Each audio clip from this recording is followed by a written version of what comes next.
Dar mi agradecimiento a la organización por su invitación y por la oportunidad de estar aquí con todos ustedes. El marco regulador de la investigación biomédica establece controles éticos destinados a garantizar los derechos, bienestar y la seguridad de todos los sujetos que participan en la investigación. Dentro de estos controles éticos es destacable la Declaración de Helsinki, que, como ustedes bien saben, establece los principios éticos que deben guiar la investigación tanto de material humano como de información identificable, afirmando que el proyecto y el método de todo estudio debe estar descrito en un protocolo que será aprobado por un comité de evaluación ética independiente. Bueno, ¿quién hace este papel de este comité de evaluación ética independiente? Ya ha explicado bien César y luego entraré más en detalle. Ya hay comités acreditados como comités de ética de la investigación según la Ley de Investigación Biomédica, sobre todo en el ámbito de la universidad. Sin embargo, actualmente en España somos los antiguamente denominados, o que realmente hacemos el mismo papel, los comités éticos de investigación clínica, quienes hacemos esta función establecida en la Declaración de Helsinki.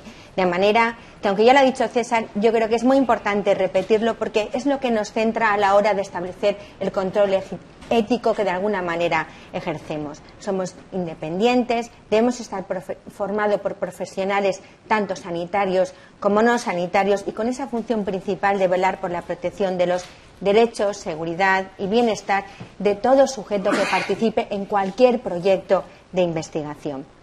¿Qué tipos de estudios vamos a evaluar en un comité? Voy a desglosar por los distintos estudios, los controles éticos, la ruta necesaria para que un investigador o un promotor sepa qué tengo que presentar en el comité, qué tengo que hacer. Bueno, ensayos clínicos con medicamentos, que como ustedes saben son los que tienen una amplia regulación. Estudios posautorización de tipo observacional con medicamentos, que también tienen una legislación específica. Investigación clínica con producto sanitario, con procedimiento invasivo.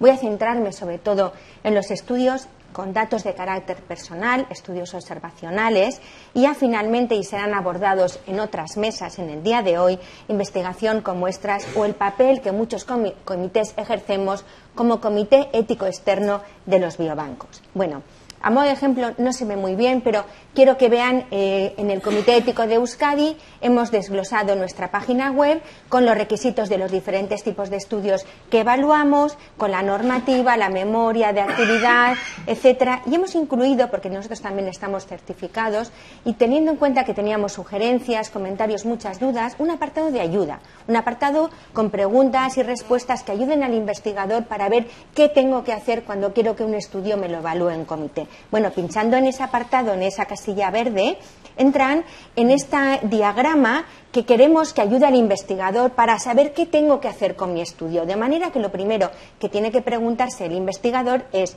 ¿sigo la práctica clínica habitual? Si es así, estaremos en un estudio observacional. Si lo que vamos a estudiar es un medicamento, estaremos en un estudio posautorización de tipo observacional con medicamento. Luego entraremos a abordar los distintos tipos de estudios que tienen distinta ruta también. Bueno, si lo que voy a estudiar en un estudio observacional no es un medicamento, estaremos, no sé si lo pueden ver aquí, en los proyectos de investigación. En cambio, si no sigo la práctica habitual, hay una intervención, estaremos en un ensayo clínico o en un estudio de intervención, en lo que, en función de si se estudia un medicamento, será un ensayo clínico con medicamentos o una investigación con producto sanitario si lo que se está estudiando es un producto sanitario. En función de si se investiga con muestras o sin muestras, también el diagrama nos lleva a un punto u otro. Las casillas en verde le permiten al investigador, al pinchar, entrar directamente en los requisitos de evaluación de cada tipo de estudio cuando quiere presentarlo en el comité. Entrando ya en lo que es el ensayo clínico, también en nuestra página web hemos diferenciado por normativa, requisitos, modelo de solicitud, de forma que lo que en este momento el marco normativo actual, hasta que, como ha dicho María, entremos en ese nuevo marco que nos va a cambiar de forma sustancial la forma de trabajar de los distintos agentes implicados, regulan la investigación, el ensayo con medicamentos, el Real Decreto de 2004, el 223, la Ley de Garantías y Uso Racional de Medicamentos de 2006. Y es importante resaltar que ambas normativas obligan al cumplimiento de las normas de buena práctica clínica. y son unas normas éticas y de calidad científica que rigen tanto el diseño como la realización, como el registro y comunicación de los resultados de los ensayos clínicos, con objeto de garantizar que los datos son fiables, no se ha inventado nada, que se han garantizado la protección de los derechos e integridad de los sujetos que han participado en ese ensayo y se han mantenido las garantías de confidencialidad de la información manejada. ¿Y qué se exige? Cuando un ensayo clínico tiene que ponerse en marcha, tiene que tener la aprobación de un comité ético de investigación clínica, la conformidad de la dirección del centro, previa firma de los acuerdos contractuales que se consideren convenientes en cada centro investigador, y la autorización de la Agencia Española de Medicamentos y Productos Sanitarios. Bueno, ¿y cómo hacemos los comités para garantizar que se protegen los derechos y seguridad de los sujetos que participan en este ensayo? Hacemos una revisión de los aspectos metodológicos para garantizar la validez científica de ese estudio a través de una verificación del diseño del estudio, del tamaño de la muestra previsto. Además, hacemos una valoración de los aspectos éticos y legales, especialmente a través de una revisión del consentimiento informado, aspecto que va a desarrollarse después en una de las mesas. Es importante que sea un documento legible, comprensible por el paciente. Verificamos que se van a cumplir la normativa en materia de protección de datos, la confidencialidad se va a mantener, que no salen en el CRD datos identificativos, por ejemplo, y que el seguro está aportado de manera que va a cubrir todo lo que pudiera pasar por la participación del paciente en el ensayo. Otra de las funciones que nos encomienda la normativa es valorar la idoneidad de las instalaciones y de los investigadores. Esto es un aspecto difícil porque de alguna manera tenemos que ver si es ese investigador capaz de, en función de su carga asistencial, llevar a cabo ese ensayo y también en función de los otros ensayos clínicos en los que está participando. Todo ello se puede además resumir en una premisa global, una premisa que establece que si el estudio no es metodológicamente correcto, no será aceptable desde el punto de vista ético. En este momento, hasta que la nueva normativa se aplique, en los ensayos multicéntricos, ustedes saben bien que hay un dictamen único. De manera que el promotor presenta toda la documentación del ensayo en los distintos comités de los centros en los que se va a realizar, de forma que uno de ellos, lo establece el promotor, es el que va a hacer de comité de referencia, es el responsable de dar el dictamen. El resto de comités le envían sus aportaciones diferenciadas en aspectos locales que son vinculantes, el comité de referencia debe tenerlas en cuenta y son las que conciernen a aspectos económicos, a idoneidad de investigador y de las instalaciones, y el resto de consideraciones generales de aspectos metodológicos, consentimiento, el comité de referencia puede o no tenerlas en cuenta, aunque no obstante la norma dice que si discrepa debe motivar el dictamen. Este es un panorama que entendemos que va a cambiar radicalmente cuando se publique la nueva normativa. ¿Y qué pasa si yo, investigador promotor, quiero hacer un estudio con un producto sanitario?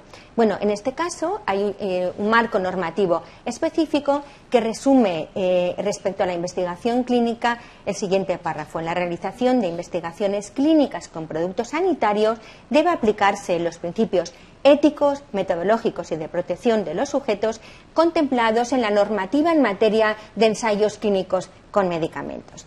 De manera que en este caso, cuando se investiga con un producto sanitario, lo que nos va a guiar es el marcado CE, que como ustedes bien saben equivale a la ficha técnica del medicamento. Este marcado CE indica la conformidad de ese producto con la normativa que le es aplicable. De manera que solo podrán comercializarse productos sanitarios que ya tengan ese marcado CE y en los que la evaluación de la relación beneficio-riesgo y los efectos secundarios deberán además basarse en datos clínicos, en investigaciones clínicas.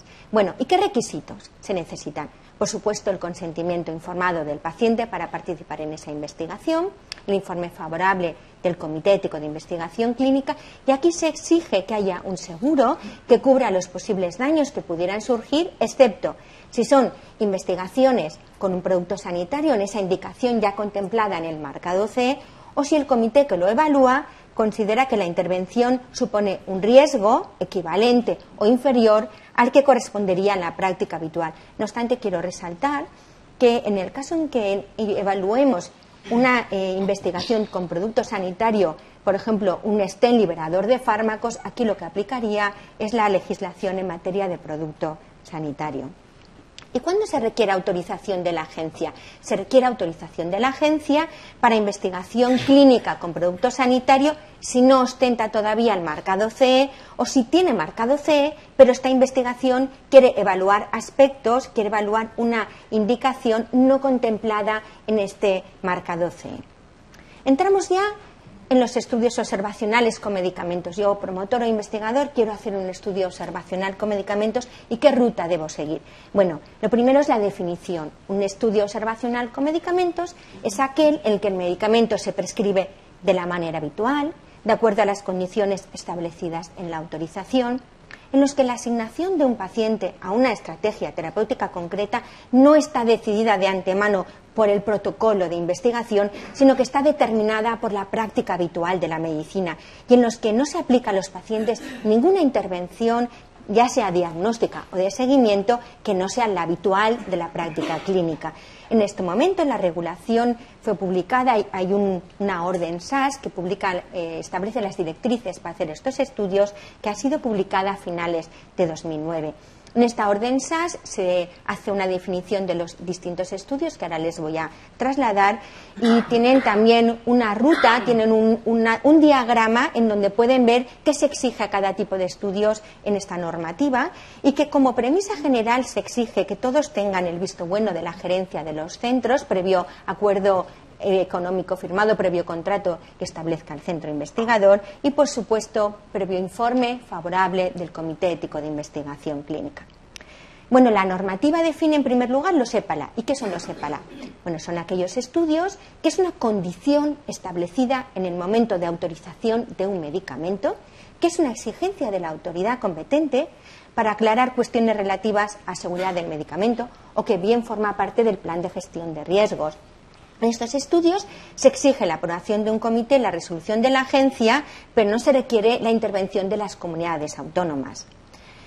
La normativa quiso dar un impulso a los estudios promovidos por las administraciones sanitarias de manera que se agilice el procedimiento, estableciendo que además de la aprobación de un comité y la resolución de la agencia, sean valorados por un comité coordinador de estudios posautorización, el CEPA, de forma que antes de un mes se emita este informe.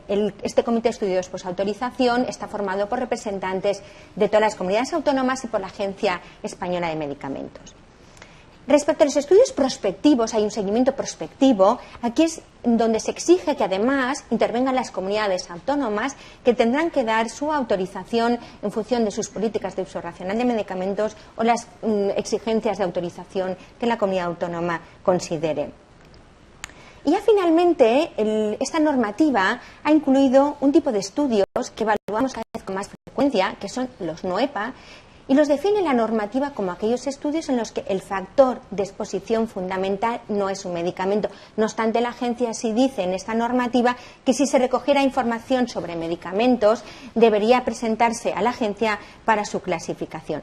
Bueno, tanto estos estudios en los que la intervención no es un medicamento como los estudios OD, que son aquellos en los que son caso control, estudios transversales, se exige que sean aprobados por un comité y, como he comentado previamente, con el visto bueno de la gerencia del centro donde se vaya a realizar. Bueno, en relación a estos estudios, los estudios observacionales, quería hacer hincapié porque es lo que con más frecuencia, como bien ha dicho César, estamos viendo en los comités. No obstante, no tienen una regulación específica porque la Ley de Investigación Biomédica en su preámbulo los ha excluido. Lo que pasa es que la ley en el preámbulo establece una condición supletoria en aquellas cuestiones, en aquellos estudios que no están regulados de forma específica por la Ley de Investigación Biomédica, exigiendo que se cumpla la Ley 41/2002 de autonomía del paciente o la Ley 1599 de protección de datos de carácter personal. No obstante, la ley no los incluye, pero los define. ¿Y cómo los define? Los define como aquellos estudios realizados sobre individuos respecto a los que no se modifica el tratamiento o intervención a que pudieran estar sometidos, ni se les prescribe cualquier otra pauta que pudiera afectar a su integridad personal. ¿Y aquí de qué tipo de estudios hablamos? estudios caso-control, cohortes transversales, pero lo que con más frecuencia vemos en los comités son los retrospectivos, la revisión de las historias clínicas de mis pacientes con objeto de valorar la evolución o de la tensión arterial o determinadas características clínicas que son de interés clínico del investigador y, por supuesto, del paciente. Lo primero que nos planteamos en estos estudios, ¿debe exigirse un consentimiento? Bueno, la Ley 41/2002, que he comentado que es supletoria de los estudios no regulados en la Ley de Investigación Biomédica, dice que el acceso a la historia clínica con fines de investigación debe regirse por lo que dispone la Ley Orgánica de Protección de Datos y la Ley General de Sanidad, y que aquí obliga a preservar los datos de identificación personal del paciente separados de los de carácter clínico asistencial, de forma que, como regla general, quede asegurado el anonimato, salvo que el propio paciente haya dado su consentimiento para no separar estos datos. La Orden SAS dice que cuando se requiere entrevistar al sujeto que participa en esa investigación o utilizando otras fuentes de información no es posible adoptar un procedimiento de disociación seguro que garantice que la información que se maneja no tiene datos de carácter personal, en este caso debe solicitarse el consentimiento informado. Y la siguiente pregunta en este tipo de estudios, ¿es necesaria la evaluación de un comité ético de investigación clínica? La Orden SAS establece que, como premisa general, como he comentado, es necesario el consentimiento del paciente y la aprobación del comité ético de investigación clínica, pero incluye una excepción, excepto en estudios que se realicen con registros que ya existen y que no tienen datos de carácter personal, de manera que en estos casos establecer la normativa que no sería necesario el consentimiento ni la valoración de un comité. No obstante, yo quiero compartir con ustedes una preocupación, y es que nos estamos encontrando cada vez más frecuentemente con trabajos realizados por médicos que revisan sus historias y que mandan su trabajo a una publicación y la editorial les exige la aprobación de un comité. Por lo tanto, en este sentido, creo que son muy prácticas las recomendaciones del Consejo de Organizaciones Internacionales de Ciencias Médicas.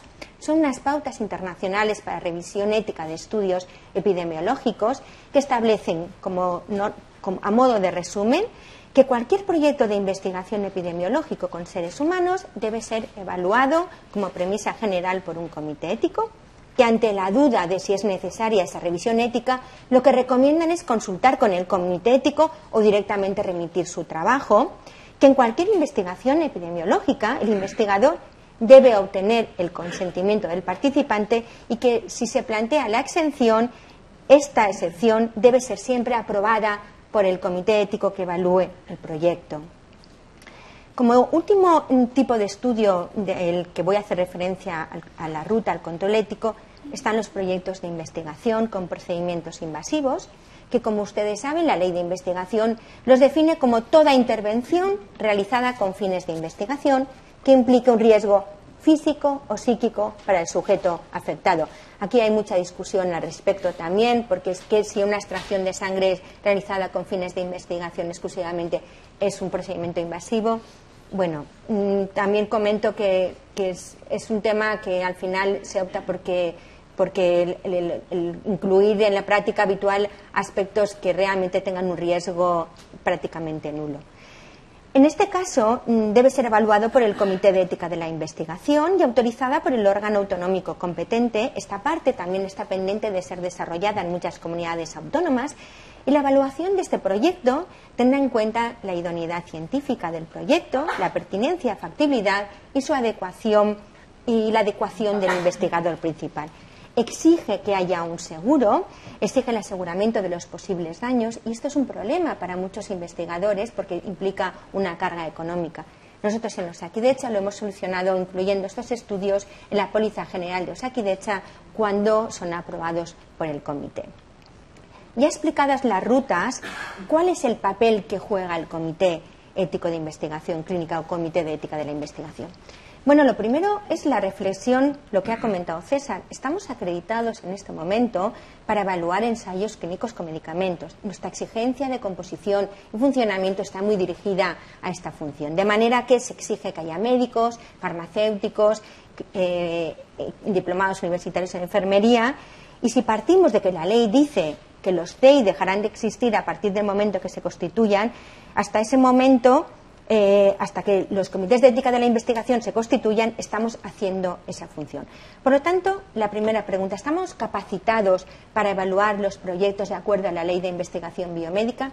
El Real Decreto de Ensayos Clínicos ya nos dio una pista, porque estableció que cuando el comité nos reuniera los conocimientos y experiencia necesarios para evaluar un determinado ensayo clínico, debería pedir el asesoramiento de expertos externos. Esto nosotros lo extrapolamos no solo a los ensayos clínicos, lo extrapolamos a todo tipo de investigación. Pero sí que es importante resaltar que es necesario tener ya unas nuevas exigencias de composición y funcionamiento para poder adaptarnos al 100% a la Ley de Investigación Biomédica. En este sentido, en el Comité de Euskadi se exige que haya un experto en epidemiología clínica, hemos incluido una genetista y además también creo que es importante poder disponer de algún órgano consultor, coordinador, que en estudios multicéntricos nos permita compartir criterios de evaluación. Ya para terminar, el Comité Ético de Investigación Clínica desarrolla sus funciones no solo a través de la evaluación y la aprobación cuando procede de los proyectos, sino sobre todo a través de un adecuado seguimiento, entendiendo como seguimiento aquel proceso cuyo fin es comprobar que el estudio se realiza en cumplimiento de las normas éticas y legales aplicables y que no presenta desviaciones respecto a las condiciones de diseño autorizadas para las que además el sujeto otorgó su consentimiento. Para ello, en el Comité de Euskadi hemos desarrollado un plan que se lleva a cabo con las siguientes actividades. Comprobamos que los informes que tiene obligación el promotor y el investigador de enviar al comité se han recibido, informe anual, final, etcétera. Comprobamos si se han publicado los resultados finales en las revistas. Y además hacemos, como ahora explicaré, visitas de verificación para ver si se han cumplido las normas de buena práctica clínica. Estos informes son verificados a través de una aplicación informática que está configurada con avisos, de manera que para cada tipo de estudios, en función de las exigencias legales, nos avisa cada día al entrar de si se ha recibido o no el informe final, anual, de cada tipo de estudios. Luego analizamos ese contenido de esos informes en una comisión de seguimientos. También la aplicación nos permite saber si se ha recibido la publicación de resultados. Y como he comentado que es una actividad que nos parece muy importante, que en Aragón también la realizan, hacemos una visita de al menos un ensayo al año. Intentamos que coincidan con el plan bianual de inspecciones. Es un plan bianual del Comité Técnico de Inspección, del que forma parte la agencia y las comunidades autónomas, que establece los criterios para elegir los ensayos en función de población vulnerable, de utilización de placebo, y hacemos esa visita acompañando a los inspectores del Departamento de Salud.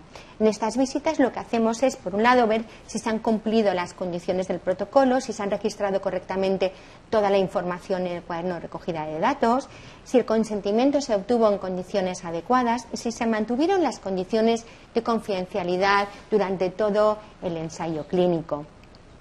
Como he comentado, nosotros estamos certificados por AENOR desde 2011 y además de conocer la satisfacción de clientes, investigadores, promotores, biobancos, nos exigió AENOR conocer la opinión de los sujetos que participan en la investigación y hemos empezado ya a realizar esta actividad en la que hemos hecho entrevistas a pacientes para conocer su opinión, para conocer si sabían que era un comité y si habían otorgado en condiciones adecuadas el consentimiento, y la experiencia ha sido muy satisfactoria. Por todo ello, a modo de conclusión, en los comités éticos tenemos un papel fundamental en la evaluación y seguimiento de cualquier proyecto con objeto de garantizar la protección de los derechos, seguridad y bienestar de los sujetos que participan en la investigación biomédica. Muchas gracias.